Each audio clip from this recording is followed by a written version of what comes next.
ಓಂ ಶಾಂತಿ.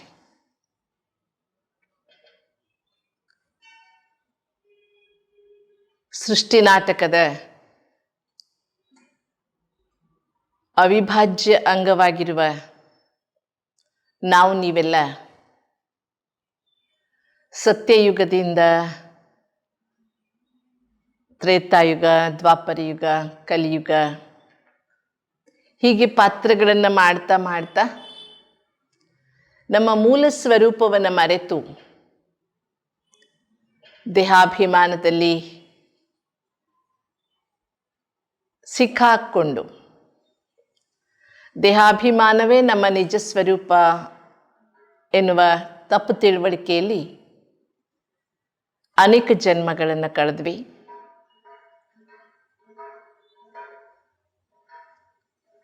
ಈಗ ಪರಮಾತ್ಮ ತಂದೆ ಶಿವ ಸಂಗಮ ಯುಗದಲ್ಲಿ ಅವತರಿಸಿ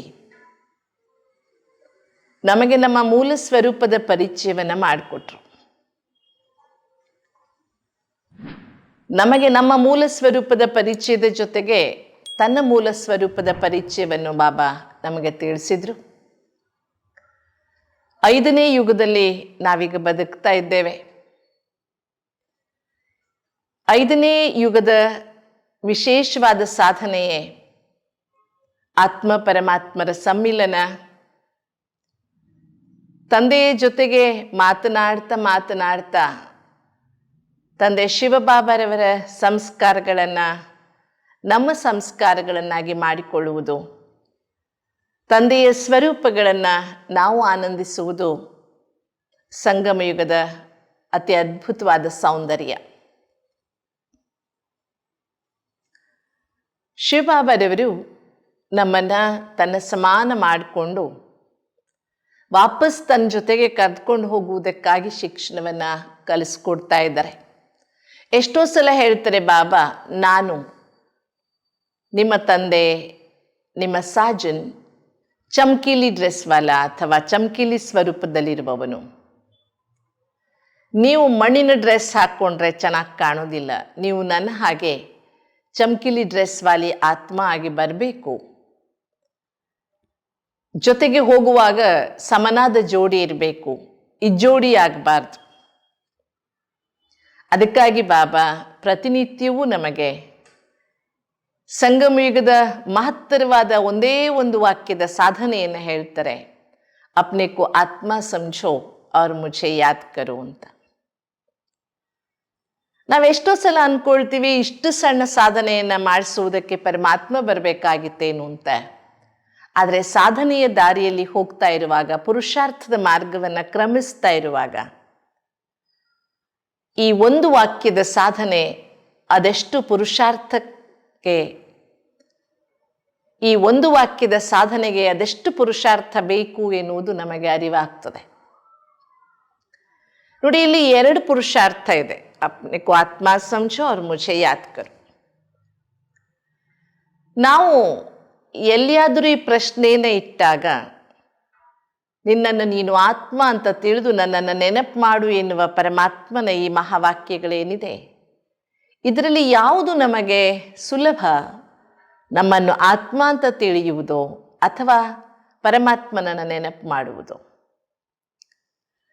ಜನ್ಮ ಜನ್ಮಾಂತರಗಳಿಂದ ತಿಳಿದೋ ತಿಳಿಯದೆಯೋ ನಾವು ಪರಮಾತ್ಮನನ್ನಂತೂ ನೆನಪು ಮಾಡಿದ್ದೇವೆ, ಅರಿವಿರಲಿಲ್ಲ. ಏನೇನೋ ಹೆಸರುಗಳಿಂದ, ಯಾವ್ಯಾವುದೋ ರೂಪಗಳಿಂದ ಪರಮಾತ್ಮನಿಗಾಗಿ ಹಂಬಲಿಸಿದ್ವಿ, ಪೂಜೆ ಪುನಸ್ಕಾರಗಳನ್ನು ಮಾಡಿದ್ವಿ. ಆದರೆ ಸಂಗಮಯುಗದ ವಿಶೇಷತೆ ಏನು ಹೇಳಿ? ಅರಿತು ನೆನಪು ಮಾಡುವುದು. ನನ್ನ ಆತ್ಮ ಅಂತ ಅನುಭವಿಸಿ ಪರಮಾತ್ಮನನ್ನು ನೆನಪು ಮಾಡುವುದು.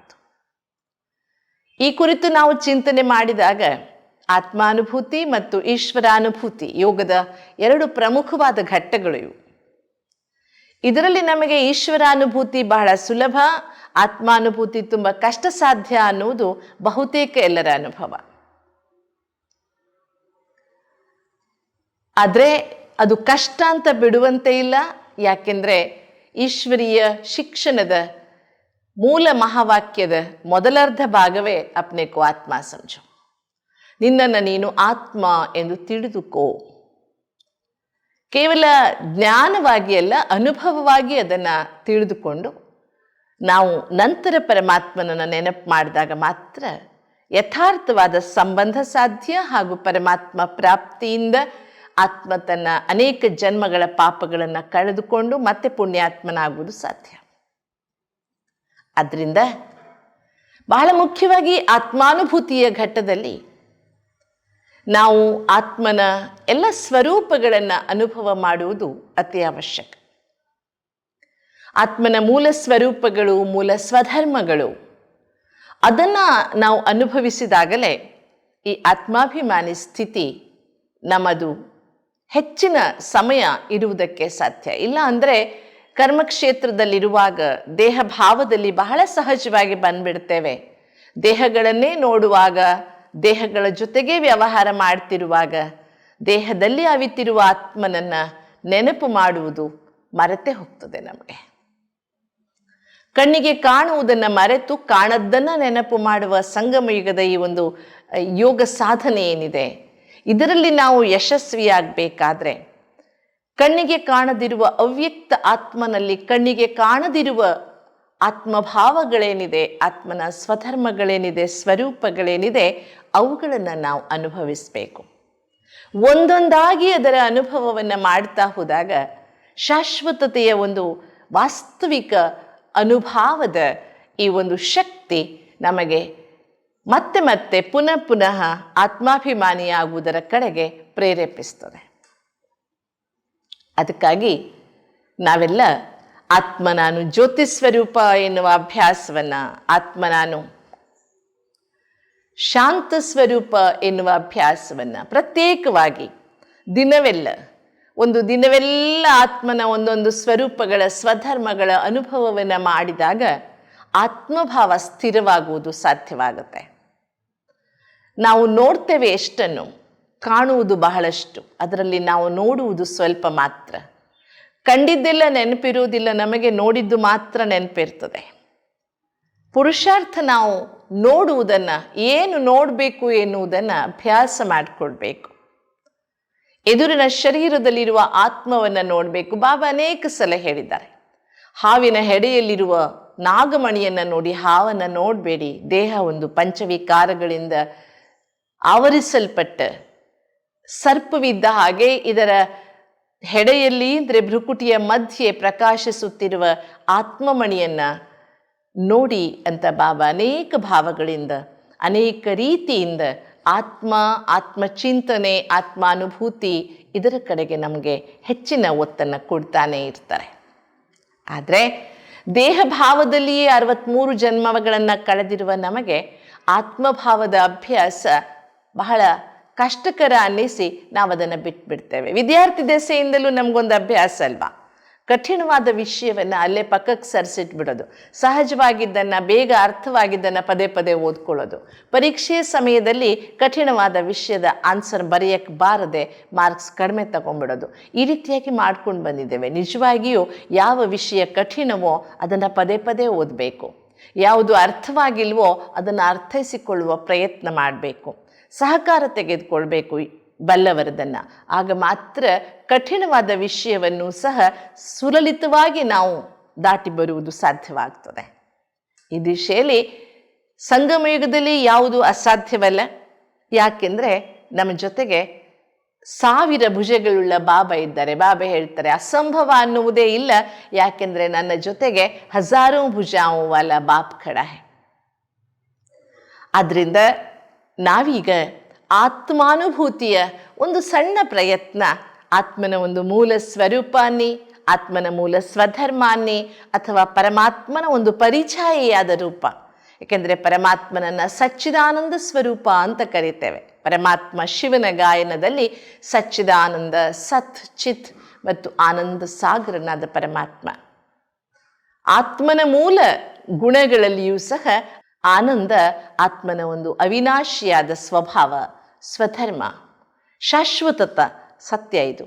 ಮತ್ತು ಈ ಆನಂದ ಎನ್ನುವ ಸ್ವರೂಪಕ್ಕಿದೆಯಲ್ಲ, ಯಾವುದೇ ವಿರೋಧ ಶಬ್ದಗಳಿಲ್ಲ, ವಿರುದ್ಧ ಭಾವಗಳಿಲ್ಲ. ಆನಂದ ಇದು ಆತ್ಮಭಾವ. ಇದು ಯಾಕೆ ಆತ್ಮಭಾವ ಅಂದರೆ ಇದು ಅನಾದಿಯಾದ ಆತ್ಮನ ಸ್ವರೂಪ. ಹಾಗೆ ಇದು ಪರಮಾತ್ಮನ ಶಾಶ್ವತ ಸ್ವರೂಪ. ಈ ಆನಂದವನ್ನು ವರ್ಣನೆ ಮಾಡಿ ಹೇಳಲಾಗುತ್ತೆ. ಬ್ರಹ್ಮಾನಂದ, ಪರಮಾನಂದ, ಆತ್ಮಾನಂದ, ಶಿವಾನಂದ. ಹೀಗೆ ಶಿವನಿಂದ ಸಿಗುವ ಆನಂದ, ಬ್ರಹ್ಮಸ್ವರೂಪದಲ್ಲಿ ಆತ್ಮಸ್ವರೂಪದಲ್ಲಿ ನಾವು ಸ್ಥಿತನಾದಾಗ ಸಿಗುವ ಆನಂದ, ಪರಬ್ರಹ್ಮ ಪರಮಾತ್ಮನ ಜೊತೆಗೆ ನಮ್ಮ ಸಂಬಂಧವನ್ನು ಸಾಧಿಸಿಕೊಂಡಾಗ ಸಿಗುವುದು ಪರಮಾನಂದ. ಹೀಗೆ ಈ ಆನಂದವನ್ನು ಇನ್ನಷ್ಟು ಮತ್ತಷ್ಟು ವರ್ಣನೆ ಮಾಡಲಾಗ್ತದೆಯೇ ವಿನಃ ಇದನ್ನು ವಿರೋಧವಾಗಿ ಏನನ್ನು ಕಾಣುವುದಿಲ್ಲ. ಯಾಕೆಂದರೆ ಇದು ಪರಮಾತ್ಮ ಸ್ವರೂಪ. ಇವತ್ತು ಜಗತ್ತಿನಲ್ಲಿ ಎಲ್ಲ ಕಡೆಯೂ ಸಹ ಹ್ಯಾಪಿನೆಸ್ ಇಂಡೆಕ್ಸ್ ಅಂತನೋ, ಹ್ಯಾಪಿನೆಸ್ ಮಿನಿಸ್ಟ್ರಿ ಅಂತನೋ ಈ ಆನಂದಕ್ಕೆ ಹೆಚ್ಚಿನ ಪ್ರಾಮುಖ್ಯತೆಯನ್ನು ಕೊಡುವುದನ್ನು ಕಾಣ್ತಾ ಇದ್ದೇವೆ. ಆದರೆ ಪ್ರಪಂಚ ಹೆಚ್ಚಾಗಿ ಭೌತಿಕ ಹಾಗೂ ಹೊರಮುಖದ ಆನಂದದ ಕಡೆಗೆ ಹೋಗ್ತಿದೆ. ನಾವು ಶಾಶ್ವತವಾದ ಆತ್ಮಸ್ವರೂಪದ ಒಳಮುಖದ ಆನಂದವನ್ನು ಆನಂದಿಸಿ, ಯಾವಾಗ ಒಳಗಡೆ ಆನಂದ ಸ್ವರೂಪ ಇದ್ದಾಗ ಹೊರಗಡೆ ಆನಂದದ ವರ್ತನೆ, ಆನಂದದ ಪರಿವರ್ತನೆ, ಆನಂದಮಯವಾದ ಜೀವನ ತಾನಾಗಿಯೇ ಇರ್ತದೆ. ಒಂದು ಸಹಜವಾದ ಉದಾಹರಣೆ ನೆನಪು ಮಾಡಿಕೊಳ್ಳುವುದಾದರೆ, ನಮ್ಮ ಮನೆಯಲ್ಲೊಂದು ಪಾತ್ರೆ ಇದೆ, ಹಿತ್ತಾಳೆಯ ಒಂದು ಚೊಂಬಿದೆ ಅಂತ ಅಂದ್ಕೊಳ್ಳಿ. ಅದನ್ನು ನಾವು ಹೊರಗಿನಿಂದ ತಿಕ್ಕಿದಾಗ ಒಳಗೆ ತಿಕ್ತೀವಿ ಅಂತ ಯಾವ ಭರವಸೆಯೂ ಇಲ್ಲ. ಆದರೆ ಯಾರು ಒಳಗಡೆ ಚೆನ್ನಾಗಿ ತಿಕ್ಕಿರ್ತಾರೆ ಅವರು ಹೊರಗಡೆಯೂ ಕೈಯಾಡಿಸಿಯೇ ಆಡಿಸ್ತಾರೆ ಅಲ್ವಾ? ಹಾಗಾಗಿ ಹೊರಮುಖದ ಆನಂದ ಹುಡುಕಿಕೊಂಡು ಹೋಗುವುದಕ್ಕಿಂತ ನಾವು ಒಳಮುಖದ ಆನಂದವನ್ನು ಆನಂದಿಸಿದಾಗ ಶಾಶ್ವತ ಆನಂದವನ್ನು ಎಲ್ಲ ಕಡೆಯೂ ಹರಡುವುದು ಸಾಧ್ಯ. ನಿಮಗೆ ಗೊತ್ತಿದೆ, ಇವತ್ತಿನ ಜಗತ್ತಿನಲ್ಲಿ ಲಾಫಿಂಗ್ ಕ್ಲಬ್ಸ್ಗಳು ಹುಟ್ಕೊಂಡಿದ್ದಾವೆ ಅಲ್ವಾ? ನಗುಬೇಕು, ನಗುವುದರಿಂದ ಬಹಳ ಆರೋಗ್ಯ ಸಿಗ್ತದೆ, ನಗುವುದರಿಂದ ಎಷ್ಟು ಕಾಯಿಲೆಗಳು ವಾಸಿಯಾಗ್ತವೆ. ಆರ್ಟಿಫಿಷಿಯಲ್ ಆಗಿ ಕಾರಣವಿಲ್ಲದೆ ಹಾ ಹಾ ಹಾ ಅಂತ ನಗುವಂತಹ ಕ್ಲಬ್ಗಳನ್ನು ನೋಡ್ತಾ ಇದ್ದೇವೆ. ಅದು ಶರೀರದ ಅಥವಾ ಸ್ನಾಯುಗಳಿಗೆ, ಮಸಲ್ಸ್ಗಳಿಗೆ ವ್ಯಾಯಾಮ ಮಾಡಬಹುದು, ಸ್ವಲ್ಪ ಮಟ್ಟಿಗೆ ಶರೀರದ ಮೇಲೆ ಪರಿಣಾಮವನ್ನು ಬೀರಬಹುದು. ಆದರೆ ಒಳಗಿನಿಂದ ಆನಂದ ಇಲ್ಲದೆ ಕೇವಲ ಹೊರಮುಖದಲ್ಲಿ ನಾವು ಆನಂದವನ್ನು ಅನುಭವಿಸಿದರೆ ಶಾಶ್ವತವಾದ ಪರಿಣಾಮವನ್ನು ಅದು ಬೀರುವುದಕ್ಕೆ ಸಾಧ್ಯವೇ ಇಲ್ಲ ಅಲ್ವಾ? ಅದಕ್ಕಾಗಿ ನಾವೆಲ್ಲ ಆನಂದ ಸಾಗರನಾದ ತಂದೆಯ ಮಕ್ಕಳು, ಆನಂದ ಸ್ವರೂಪಾತ್ಮಗಳು. ನಾವೆಲ್ಲ ಆನಂದ ಸ್ವರೂಪಗಳು. ಆತ್ಮನ ಈ ಒಂದು ಸಚ್ಚಿದಾನಂದ ಸ್ವರೂಪವನ್ನು ಹೇಗೆ, ಯಾವ ರೀತಿಯಲ್ಲಿ ಅನುಭವಿಸೋಣ ಎನ್ನುವುದರ ಕುರಿತು ಒಂದು ಈಶ್ವರೀಯ ಜ್ಞಾನದ ಪುಟ್ಟ ಚಿಂತನೆ ನಾವು ನೀವು ಸೇರಿ ಈ ದಿನ ಆನಂದಿಸೋಣ. ಬೇರೆಯವರನ್ನು ಬದಲಾಯಿಸಲು ಪ್ರಯತ್ನಿಸದೆ ತನ್ನನ್ನು ತಾನು ಬದಲಾಯಿಸುವುದರ ಕಡೆಗೆ ಗಮನ ಕೊಡುವವನೇ ನಿಜವಾದ ಆನಂದ ಸ್ವರೂಪ ಆತ್ಮ. ಯಾರನ್ನ ಆನಂದ ಸ್ವರೂಪ ಆತ್ಮ ಅಂತ ಹೇಳ್ಬೋದು ಅಂತ ಅಂದ್ಕೊಂಡಾಗ ನಾವೇನು ಅಂದ್ಕೊಳ್ತೇವೆ, ಇವರಿಂದಾಗಿ ನನಗೆ ದುಃಖ, ಇವರಿಂದಾಗಿ ನನಗೆ ಬೇಸರ, ಇವರು ನನ್ನ ಆನಂದಕ್ಕೆ ಅಡ್ಡ ಬರ್ತಾ ಇರೋರು, ಇವರೊಂದು ಬದಲಾಗ್ಬಿಟ್ರೆ ನಂದೆಲ್ಲ ಸರಿ ಹೋಗುತ್ತೆ. ಆಯಿತು, ಅವರು ಬದಲಾದರು, ಅವ್ರ ಜಾಗದಲ್ಲಿ ಇನ್ನೊಬ್ಬರು ಬಂದರು. ಎಷ್ಟು ಜನರನ್ನ ಬದಲಾಯಿಸ್ತಾ ಹೋಗೋಣ ನಾವು? ಕೊನೆಗೂ ಆನಂದ ಸಿಗುತ್ತೋ ಇಲ್ವೋ ನಮಗೆ? ಅದಕ್ಕೆ ಬದಲಾಗಿ ಯಾರು ತನ್ನ ಕಡೆಗೆ ಗಮನ ಕೊಡ್ತಾರೋ, ತನ್ನನ್ನು ತಾನು ಬದಲಾಯಿಸಿಕೊಳ್ಳುವುದರ ಕಡೆಗೆ ಗಮನ ಕೊಡ್ತಾರಲ್ಲ, ಅವರು ಆನಂದ ಸ್ವರೂಪ ಆತ್ಮ. ಇಲ್ಲೊಂದು ವಿಷಯ ನಮಗೆ ಸ್ಪಷ್ಟವಾಯಿತು. ನಮ್ಮ ಆನಂದಕ್ಕೆ ಶತ್ರು ಯಾರು ಅಂದರೆ, ನಾವು ಬೇರೆಯವರಿಂದ ಆನಂದದ ನಿರೀಕ್ಷೆ ಮಾಡ್ತೇವೆ. ಇವರು ಸರಿಯಾಗಿದ್ದರೆ ಆನಂದ ಸಿಕ್ಕುತ್ತೆ ಅಂತ. ಇಲ್ಲ, ಬೇರೆಯವರ ಕಡೆಗೆ ಗಮನ ಕೊಡುವುದನ್ನು ಬಿಟ್ಟು, ಬೇರೆಯವರನ್ನು ಬದಲಾಯಿಸುವುದರ ಕಡೆ ಗಮನ ಕೊಡುವುದನ್ನು ಬಿಟ್ಟು, ತನ್ನನ್ನು ತಾನು ಬದಲಾಯಿಸಿಕೊಳ್ಳುವುದರ ಕಡೆಗೆ ಯಾರು ಗಮನ ಕೊಡ್ತಾರಲ್ಲ, ಅವರು ನಿಜವಾಗಿಯೂ ಆನಂದ ಸ್ವರೂಪಾತ್ಮ. ಜನರನ್ನ ಅವರು ಇರುವ ಹಾಗೆಯೇ ಸ್ವೀಕರಿಸುವವರೇ ಆನಂದ ಸ್ವರೂಪಾತ್ಮ. ನೋಡಿ, ಪರಮಾತ್ಮನಿಗೆ ಸಚ್ಚಿದಾನಂದ, ಆನಂದ ಸಾಗರ ಅಲ್ವಾ? ಯಾಕೆ ಹೇಳ್ತೇವೆ? ಶಿವಬಾಬಾ ಈ ಜಗತ್ತಿಗೆ ಬಂದಾಗ ನೀನು ಹೀಗೆ ಬದಲಾದರೆ ನನ್ನ ಜೊತೆಗೆ ಬಾ ಅಂತ ಹೇಳಲಿಲ್ಲ. ನಾವು ಹೇಗಿದ್ದೀವೋ ಹಾಗೆ ಸ್ವೀಕಾರ ಮಾಡಿದ್ರು ಬಾಬಾ. ನಂತರ ಬಾಬರವರ ಶಿಕ್ಷಣ, ಬಾಬರವರ ಸಾನ್ನಿಧ್ಯ, ಬಾಬರವರ ಪಾಲನೆ ನಮ್ಮನ್ನು ಬದಲಾಯಿಸ್ತು. ಅದು ಬೇರೆ ವಿಷಯ. ಬದಲಾಗಿಯೇ ನನ್ನ ಹತ್ರ ಬಾ ಅಂತ ಬಾಬಾ ಹೇಳಲಿಲ್ಲ. ತುಮ್ ಜೋ ಹೋ ಜೈಸೆ ಹೋ ಮೇರೆ ಹೋ ಅಂತ ಬಾಬಾ ಸ್ವೀಕರಿಸಿದ್ರು. ನಾವು ಆನಂದ ಸ್ವರೂಪರಾಗಿರಬೇಕು ಅಂದರೆ ಪರಮಾತ್ಮನ ಈ ಗುಣ ನಮ್ಮಲ್ಲಿ ಇರಲೇಬೇಕು. ಈ ಜನರನ್ನು ಅವ್ರು ಹೇಗಿದ್ದರೋ ಹಾಗೇ ಸ್ವೀಕಾರ ಮಾಡುವುದೇ ಆನಂದ ಸ್ವರೂಪಾತ್ಮ. ನಾವೇನು ಮಾಡ್ತೇವೆ ಗೊತ್ತಾ? ಇವ್ರು ಹೀಗಾಗಬೇಕು, ಇವ್ರು ಇದು, ನಮಗೆ ಪ್ರತಿಯೊಂದರಲ್ಲೂ ನಾವು ಜಜ್ಮೆಂಟಲ್. ಅದಕ್ಕೆ ನಾವು ಮ್ಯಾನೇಜ್ಮೆಂಟ್ ಕೋರ್ಸ್ಗಳಲ್ಲಿ ಒಂದು ಶಬ್ದ ಬಳಸ್ತೇವೆ ಅಲ್ವಾ, ನಾನ್ ಜಜ್ಮೆಂಟಲ್. ನಾವು ಸಂತೋಷವಾಗಿರುವುದಕ್ಕೆ ಒಂದು ನಮ್ಮ ಸ್ವಭಾವ ಏನು ಬೇಕು, ನಾವೆಲ್ಲರನ್ನೂ ಜಡ್ಜ್ ಮಾಡಕ್ಕೆ ಹೋಗ್ತೇವೆ. ಇವ್ರು ಹೆಂಗಿದ್ದಾರೆ, ಹಿಂಗಿರಬಾರ್ದು, ಹಿಂಗೆ ಇರಬೇಕು. ಅದು ಹೆಂಗೆ ಸಾಧ್ಯ? ನಾವೇನು ಈ ಜಗತ್ತಿನ ಕಂಟ್ರೋಲರಾ? ನಾವೇನು ಎಲ್ಲ ವ್ಯಕ್ತಿಗಳನ್ನು ಬದಲಾಯಿಸೋಕ್ಕಾಗುತ್ತಾ? ಆದ್ದರಿಂದ ನಾವು ಆನಂದ ಸ್ವರೂಪವಾಗಿರಬೇಕು ಅಂದರೆ ಜನ ಹೇಗಿದ್ರೂ ನಾವು ಅವರನ್ನು ಹಾಗೇ ಸ್ವೀಕರಿಸುವಂಥ ಮನೋಭಾವವನ್ನು ಬೆಳೆಸ್ಕೊಂಡಾಗ ನಮ್ಮಲ್ಲಿ ಆನಂದ ಸ್ವರೂಪ ಶಾಶ್ವತವಾಗಿರುವುದಕ್ಕೆ ಸಾಧ್ಯ. ಅದು ಹೇಗಾಗುತ್ತೆ ಅಂತ ಪ್ರಶ್ನೆ ಬರುತ್ತಲ್ವಾ? ಅದು ಹೆಂಗಾಗುತ್ತೆ? ಇದ್ದ ಹಾಗೆ ಅವರನ್ನು ಸ್ವೀಕರಿಸೋದು ಹೇಗೆ? ಅವರವರ ಪಾತ್ರಾನುಸಾರ ಪ್ರತಿಯೊಬ್ಬರೂ ಅವರದೇ ದಾರಿಯಲ್ಲಿ ಸರಿಯಾಗಿಯೇ ಇದ್ದಾರೆ ಅಂತ ಅರ್ಥ ಮಾಡಿಕೊಂಡಾಗ ನಾವು ಆನಂದ ಸ್ವರೂಪದಿಂದ ಇರೋಕ್ಕೆ ಸಾಧ್ಯವಾಗುತ್ತೆ. ಇದೊಂದು ಸೃಷ್ಟಿ ನಾಟಕ, ನಾವೆಲ್ಲ ಒಪ್ಕೊಂಡಿದ್ದೀವಿ. ಎಲ್ಲರೂ ನಮ್ಮದೇ ಆದ ಪಾತ್ರವನ್ನು ಮಾಡ್ತಾ ಇದ್ದೀವಿ. ಪ್ರತಿಯೊಬ್ಬರೂ ಅವರದೇ ಆದ ಪಾತ್ರವನ್ನು ಮಾಡ್ತಿದ್ದಾರೆ. ಆದ್ದರಿಂದ ಪ್ರತಿಯೊಬ್ಬರೂ ಅವರ ದಾರಿಯಲ್ಲಿ ಅವರು ಸರಿಯಾಗಿಯೇ ಇದ್ದಾರೆ ಅಂತ ಯಾರು ಅರ್ಥ ಮಾಡ್ಕೊಂಡಿರ್ತಾರೋ ಅವರು ಆನಂದ ಸ್ವರೂಪ. ನೋಡಿ, ನಮಗೆ ಪ್ರತಿಯೊಬ್ಬರ ಪಾತ್ರದ ಬಗ್ಗೆ ಪ್ರಶ್ನೆ ಬರ್ತದೆ. ಆದರೆ ನಾಟಕದಲ್ಲಿ ಅವರ ಪಾತ್ರ ಹಾಗೆ ಇರುವಾಗ ನಾವು ಯಾರು ಅದನ್ನು ಪ್ರಶ್ನೆ ಮಾಡಿ ಅಸಮಾಧಾನ, ಅಶಾಂತಿ, ಅಸಂತೋಷವನ್ನು ಹೊಂದುವುದಕ್ಕೆ? ಅದರಿಂದ ಏನಾದರೂ ಬದಲಾವಣೆ ಆಗುತ್ತೇನು? ವಿಚಾರ ಮಾಡಿ ಅಲ್ವಾ? ಆದ್ದರಿಂದ ಪ್ರತಿಯೊಬ್ಬರು ಅವರವರ ಪಾತ್ರವನ್ನು ಸರಿಯಾಗಿ ಮಾಡ್ತಿದ್ದಾರೆ. ಇದನ್ನು ಸ್ವೀಕರಿಸಿದಾಗ, ಅಂದರೆ ನಾನು ಪಾತ್ರಧಾರಿ, ಇನ್ನೊಬ್ಬರೂ ಪಾತ್ರಧಾರಿ, ಎಲ್ಲರೂ ಅವರವರ ಪಾತ್ರವನ್ನು ಅಭಿನಯಿಸ್ತಾ ಇದ್ದಾರೆ ಎನ್ನುವ ಸತ್ಯವನ್ನು ನಾವು ಸ್ವೀಕಾರ ಮಾಡಿದಾಗ ನಾವು ಆನಂದ ಸ್ವರೂಪ ಆತ್ಮ ಆಗುವುದಕ್ಕೆ ಸಾಧ್ಯವಾಗುತ್ತೆ. ಇನ್ನು ನಾವು ಆನಂದ ಸ್ವರೂಪವಾಗಿರುವುದಕ್ಕೆ ಮುಂದಿನ ಚಿಂತನೆ ತುಂಬ ಅಗತ್ಯವಾದದ್ದು. ಆಗಿದಾಗ ಹೋಯ್ತು, ಹೋಗ್ಲಿ ಬಿಡಿ, ಲೆಟ್ ಇಟ್ ಬಿ ಅಲ್ವಾ, ಠೀಕ್ ಹ್ಯಾನಾ, ಜಾನೆ ದೋ ಎನ್ನುವುದನ್ನು ಕಾರ್ಯಗತಗೊಳಿಸಲು ಕಲಿತಿರುವವರೇ ಆನಂದ ಸ್ವರೂಪಾತ್ಮ. ನಾವು ಬಾಯಲ್ಲಿ ಹೇಳ್ಬಿಡ್ತೇವೆ ಆಗಿದ್ದಾಗೋಯ್ತ್ರಿ, ಇರ್ಲಿ ಬಿಡಿ ಅಂತ. ಆದರೆ ಅದನ್ನು ಪ್ರಾಕ್ಟಿಕಲ್ನಲ್ಲಿ ತರಕ್ಕಾಗೋದಿಲ್ಲ ನಮ್ಮ ಹತ್ರ. ಬಹಳ ಮುಖ್ಯವಾಗಿ ಆಗಿದ್ದಾಗೋಯ್ತು, ಲೆಟ್ ಇಟ್ ಬಿ, ಇರ್ಲಿ ಬಿಡಿ, ಠೀಕ್ ಹೇ, ಜಾನೆ ದೋ ಅಂತ ಬಾಯಿಯಲ್ಲಿ ಅಷ್ಟೇ ಹೇಳದೆ ಇದನ್ನು ಕಾರ್ಯರೂಪದಲ್ಲಿ ತಂದಾಗ, ಆ ರೀತಿ ಮಾಡುವುದನ್ನು ಕಲಿತುಕೊಂಡಾಗ ನಾವು ಆನಂದ ಸ್ವರೂಪರಾಗಿರುವುದಕ್ಕೆ ಸಾಧ್ಯ. ಬೇಕು ಬೇಡವೋ ಹೇಳಿ ನಮಗೆ ಆನಂದ ಅಲ್ವಾ? ಆನಂದ ಆತ್ಮನ ಮೂಲ ಸ್ವರೂಪ. ಸಂಗಮ ಯುಗದಲ್ಲಿ ಆನಂದವನ್ನು ಅನುಭವಿಸದೆ ಹೋದರೆ ಮತ್ತೆಲ್ಲ ಅನುಭವಿಸ್ತೀವಿ? ಇಲ್ಲಿ ಸಲ್ಲುವವರು ಅಲ್ಲಿಯೂ ಸಲ್ಲುವರಯ್ಯ, ಇಲ್ಲಿ ಸಲ್ಲದವರು ಎಲ್ಲಿಯೂ ಸಲ್ಲರಯ್ಯ ಅಂತ.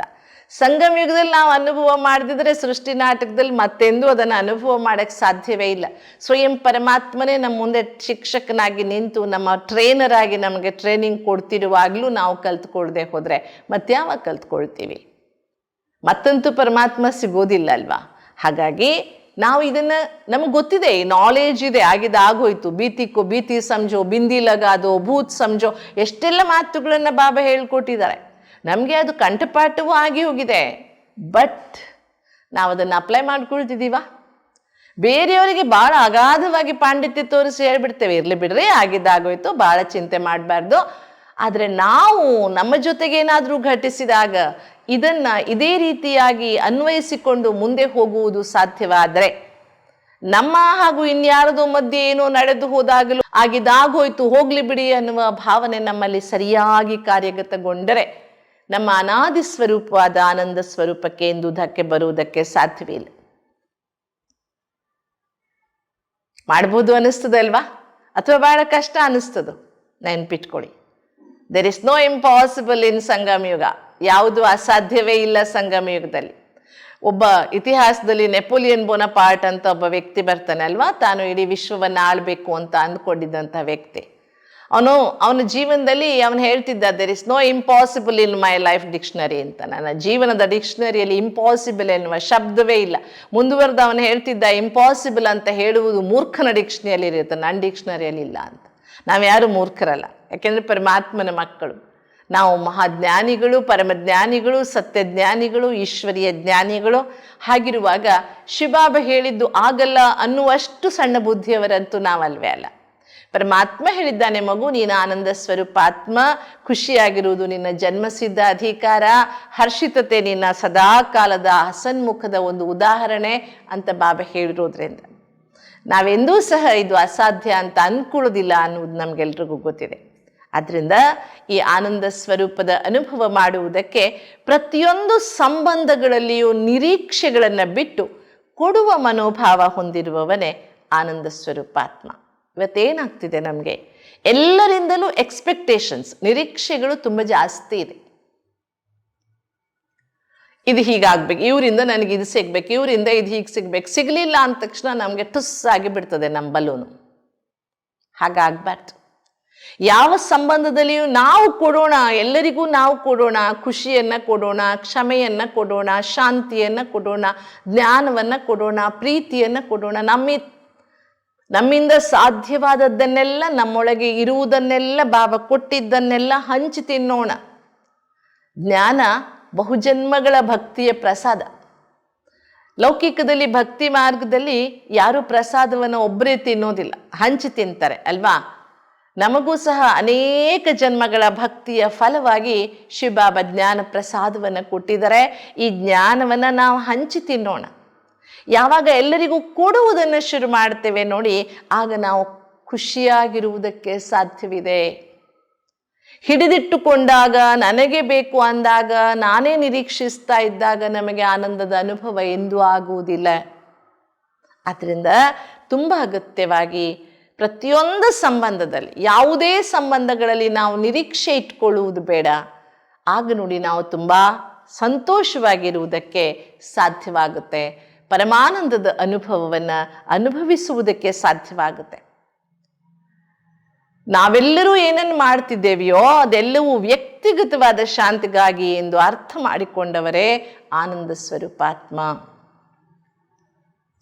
ಪ್ರತಿಯೊಬ್ಬರೂ ಅವರವರದೇ ದಾರಿಯಲ್ಲಿ, ಎಸ್ಪೆಷಲಿ ಸಂಗಮಯುಗದ ಪುರುಷಾರ್ಥಿಗಳಿಗೆ ಎಲ್ಲರಿಗೂ ಒಂದೇ ಶ್ರೀಮತ, ಒಂದೇ ಜ್ಞಾನ, ಒಂದೇ ಪಾಲನೆ. ಹಾಗಿದ್ದು ಒಬ್ಬೊಬ್ಬರ ಪುರುಷಾರ್ಥದ ದಾರಿ ಒಂದೊಂದು ಬೇರೆಯಾಗಿರ್ತದೆ. ಕೆಲವರು ಸೇವೆಯ ಕಡೆ ಜಾಸ್ತಿ ಗಮನ ಕೊಡ್ತಾರೆ, ಇನ್ನು ಕೆಲವರು ಯೋಗದ ಕಡೆ ಜಾಸ್ತಿ ಗಮನ ಕೊಡ್ತಾರೆ, ಇನ್ನು ಕೆಲವರು ತುಂಬ ಧಾರಣೆಯ ಕಡೆ, ಇನ್ನು ಕೆಲವರಿಗೆ ಯಾವಾಗ ಎಲ್ಲಿ ಕಂಡರೂ ಮುರುಳಿಯದ ಪಾಯಿಂಟ್, ಮುರುಳಿಯ ಈ ಪಾಯಿಂಟ್, ಅದೇ ಡಿಸ್ಕಷನ್ನಲ್ಲಿಯೇ ಇರ್ತಾರೆ. ಅವರಿಗೆ ಜ್ಞಾನದ ಕಡೆಗೆ ತುಂಬ ಆಸಕ್ತಿ. ಆದರೆ ಪ್ರತಿಯೊಬ್ಬರೂ ಸಹ ವ್ಯಕ್ತಿಗತವಾದ ಶಾಂತಿಯ ಮೂಲಕ ಸಮಾಜದಲ್ಲಿ ಶಾಂತಿ ಸ್ಥಾಪನೆ ಮಾಡುವುದಕ್ಕೆ ತನ್ನದೇ ಆದಂತಹ ಮಾರ್ಗವನ್ನು ಆರಿಸ್ಕೊಂಡಿದ್ದಾರೆ. ಹೇಗೆ ಶಾಲೆ ಕಾಲೇಜುಗಳಲ್ಲಿ ಓದುವವರಿಗೆ ಎಲ್ಲ ವಿಷಯಗಳಲ್ಲಿ ಕೆಲವು ವಿಷಯಗಳು ಪರ್ಟಿಕ್ಯುಲರ್ ಒಂದು ವಿಷಯ ಆಸಕ್ತಿಯುಕ್ತವಾಗಿರ್ತದೆ, ಹಾಗೆ ಇಲ್ಲಿಯೂ ಸಹ. ಆದ್ದರಿಂದ ಪ್ರತಿಯೊಬ್ಬರೂ ತಮ್ಮ ದಾರಿಯಲ್ಲಿ ಏನು ಮಾಡ್ತಿದ್ದಾರೆ ಅವೆಲ್ಲವೂ ವ್ಯಕ್ತಿಗತವಾದ ಶಾಂತಿಗಾಗಿ ಅಂತ ತಿಳ್ಕೊಂಡಾಗ, ಇವ್ರು ಯಾಕೆ ಹೀಗೆ ಮಾಡ್ತಿದ್ದಾರೆ, ಇವ್ರು ಇಲ್ಲಿ ಯಾಕೆ ಬರ್ತಿಲ್ಲ, ಇವ್ರು ಇದನ್ನು ಯಾಕೆ ಮಾಡ್ತಿಲ್ಲ ಅನ್ನುವಂತಹ ಪ್ರಶ್ನೆಗಳ ಮೂಟೆ ನಮ್ಮ ತಲೆ ಮೇಲೆ ಬರುವುದೇ ಇಲ್ಲ. ಜೊತೆಗೆ ತಾನೆಷ್ಟು ಬುದ್ಧಿವಂತ ಅಂತ ಜಗತ್ತಿನ ಮುಂದೆ ಸಿದ್ಧ ಮಾಡುವುದನ್ನು ನಿಲ್ಲಿಸಿದವನೇ ಆನಂದ ಸ್ವರೂಪಾತ್ಮ. ಶಿವಬಾಬಾ ಹೇಳ್ತಾರೆ, ಸತ್ಯವನ್ನು ಸಿದ್ಧ ಮಾಡುವುದು ಬೇಕಾಗುವುದಿಲ್ಲ, ಅದು ತಾನಾಗಿಯೇ ಸಿದ್ಧವಾಗುತ್ತದೆ. ಹಠದಿಂದ ಜಿದ್ ಮಾಡಿ ನಾನೇ ಸತ್ಯವಂತ ಅಂತ ಪ್ರೂವ್ ಮಾಡುವ ಅವಶ್ಯಕತೆ ಇಲ್ಲ. ನಮ್ಮನ್ನು ನಾವು ಶೋ ಆಫ್ ಮಾಡಿಕೊಳ್ಳುವ ಅವಶ್ಯಕತೆ ಇಲ್ಲ. ನಾನು ತುಂಬ ಬುದ್ಧಿವಂತ ಅಂತ ಎಲ್ಲರ ಮುಂದೆ ತೋರ್ಪಡಿಸಿಕೊಳ್ಳುವ ಅವಶ್ಯಕತೆ ಇಲ್ಲ. ಹಾಗೆ ತೋರ್ಪಡಿಸಿಕೊಳ್ಳುವುದಕ್ಕೆ ಹೋದಾಗ ನಮ್ಮ ಅಭಿಮಾನ ಹೆಚ್ಚು ಆಗ್ಬೋದು, ಅಭಿಮಾನಕ್ಕೆ ಧಕ್ಕೆಯೂ ಬರಬಹುದು, ಒಪ್ಪಲೂಬಹುದು, ಜನ ಒಪ್ಪದೆಯೂ ಇರಬಹುದು. ಆಗ ಮತ್ತೆ ಏರಿಳಿತಗಳು, ಆನಂದಕ್ಕೆ ಧಕ್ಕೆ ಬಂದು ಹೋಯಿತು. ಆದ್ದರಿಂದ ನೆನ್ಪಿಟ್ಕೊಳ್ಬೇಕು, ನಾನು ಬುದ್ಧಿವಂತ ಅಂತ ಜಗತ್ತಿನ ಮುಂದೆ ಯಾವಾಗ ಪ್ರಸಿದ್ಧವಾಗುವುದನ್ನು, ಸಿದ್ಧ ಮಾಡುವುದನ್ನು ನಿಲ್ಲಿಸ್ಬಿಡ್ತೇವೆ, ಸಮಯ ಬಂದಾಗ ನನ್ನ ಬುದ್ಧಿವಂತಿಕೆ ತಾನಾಗಿಯೇ ಬೆಳಕಿಗೆ ಬರುತ್ತೆ. ಬಂದರೆ ಬರಲಿ, ಬಾರದಿದ್ರೆ ಇಲ್ಲ. ವಿಶ್ವದ ಇತಿಹಾಸದ ಅಂಗಳದಲ್ಲಿ ಎಷ್ಟೋ ಜನ ಅಜ್ಞಾತ ಶಿಲ್ಪಿಗಳಿದ್ದಾರೆ. ಅವರು ಯಾರೂ ನಮಗೆ ಗೊತ್ತೇ ಇಲ್ಲ, ಬಟ್ ಅವರ ಶಿಲ್ಪಗಳು ಮಾತನಾಡುತ್ತವೆ. ಅರಿಯದೆಯೇ ನಮ್ಮ ಮನಸ್ಸು ಅಂತಹ ಅಜ್ಞಾತ ಶಿಲ್ಪಿಗಳಿಗೆ ಒಂದು ಸಲಾಂ ಹೊಡಿತದೆ ಅಲ್ವಾ? ಅಂದಮೇಲೆ ನಮ್ಮ ಕರ್ಮ ಮಾತನಾಡುತ್ತದೆ, ನಮ್ಮ ವ್ಯವಹಾರ ಮಾತನಾಡುತ್ತದೆ. ನಾವು ಅದನ್ನು ಸಿದ್ಧ ಮಾಡುವ ಅವಶ್ಯಕತೆ ಇರುವುದಿಲ್ಲ. ಈ ಸಿದ್ಧ ಮಾಡುವ ಹಠಮಾರಿತನದಲ್ಲಿ ನಾವು ಹೋದಾಗ ನಮಗೆ ಆನಂದಕ್ಕೆ ಬದಲಾಗಿ ಅನೇಕ ಬೇರೆ ಭಾವಗಳನ್ನು ಎದುರಿಸಬೇಕಾದ ಅನಿವಾರ್ಯತೆ ಬಂದ್ಬಿಡ್ತದೆ. ಅದಕ್ಕೆ ನಾವು ಬಾಬನ ಮಕ್ಕಳು. ಬಾಬಾ ಯಾವಾಗಲೂ ಹೇಳ್ತಾರೆ, ನಮ್ಮನ್ನು ನಾವು ಪ್ರತ್ಯಕ್ಷಪಡಿಸಿಕೊಳ್ಳುವ ಅವಶ್ಯಕತೆ ಇಲ್ಲವೇ ಇಲ್ಲ. ನಾವು ಪ್ರತ್ಯಕ್ಷಪಡಿಸಬೇಕಾದದ್ದು ಶಿವಬಾಬರವರನ್ನು, ನಮ್ಮ ಕರ್ಮದಿಂದ ಬಾಬಾ ಪ್ರತ್ಯಕ್ಷ ಆಗಬೇಕು, ನಮ್ಮನ್ನು ನಾವು ಸಿದ್ಧ ಮಾಡಿಕೊಳ್ಳೋ ಅವಶ್ಯಕತೆ ಇಲ್ಲ. ಶಿವಬಾಬರವರ ಸೇವೆಗಾಗಿ ನಮಗೆ ಒಂದೆರಡು ಮಾತುಗಳು ಬಂದರೂ ಇಟ್ಸ್ ಓಕೆ, ನಾವು ಪ್ರೂವ್ ಮಾಡುವುದು ಬೇಕಿಲ್ಲ. ಹಠಮಾರಿತನ, ವಾದ ವಿವಾದ, ತರ್ಕ ವಿತರ್ಕಗಳು ಇವೆಲ್ಲದರಿಂದ ಮುಕ್ತರಾದಾಗ ನಾವು ಆನಂದ ಸ್ವರೂಪದ ಅನುಭವವನ್ನು ಮಾಡುವುದಕ್ಕೆ ತುಂಬ ಸಹಜವಾಗಿ ಸಾಧ್ಯವಾಗ್ತದೆ. ಬೇರೆಯವರ ಸ್ವೀಕೃತಿ ಹಾಗೂ ಮೆಚ್ಚುಗೆಯನ್ನು ನಿರೀಕ್ಷಿಸದೇ ಇರುವವನು, ಆಧರಿಸದೇ ಇರುವವನು ಆನಂದ ಸ್ವರೂಪಾತ್ಮ. ಯಾವಾಗಲೂ ನಮಗೆ ಬೇರೆಯವ್ರದ್ದು ಅಪ್ರಿಸಿಯೇಷನ್ ಬೇಕು. ನಾವು ಒಂದೇನಾದರೂ ಮಾಡಿದ್ರೆ ಅವ್ರು ನಮಗೇನು ರೊಕ್ಕ ಕೊಡೋದು ಬೇಡ, ತುಂಬ ಚೆನ್ನಾಗಿ ಮಾಡಿದ್ದೆ ಅಂತ ಹೇಳೋಕ್ಕಾಗಲ್ವಾ? ಅಷ್ಟು ಹೇಳಿದ್ರೆ ಅವರಪ್ಪನ ಮನೆದು ಏನು ಖರ್ಚಾಗ್ಬಿಡುತ್ತೆ ಅಂತ ಅಂದ್ಕೊಳ್ತೇವೆ. ತುಂಬ ಸಲ ಸೆಂಟರ್ನ ಅಕ್ಕಂದ್ರ ಬಗ್ಗೆ ಪರಿವಾರದವರಿಗೆ ಈ ಪ್ರಶ್ನೆ ಇರ್ತದೆ. ನಾವಿಷ್ಟು ಚೆನ್ನಾಗಿ ಪುರುಷಾರ್ಥ ಮಾಡ್ತಿದ್ದೀವಿ, ದಿನಾಲು ಅಮೃತ ವೇಳೆಯಿಂದ ಸೆಂಟ್ರಲ್ ಬಂದು ಯೋಗ ಮಾಡ್ತೀವಿ, ಎಲ್ಲ ಸೇವೆಗೆ ಕರೆದಾಗೆಲ್ಲ ಬರ್ತೀವಿ, ಒಂದಿನ ಒಂದು ಮೆಚ್ಚುಗೆ ಮಾತಾಡೋದಿಲ್ಲ ಅಕ್ಕ ಅವರು.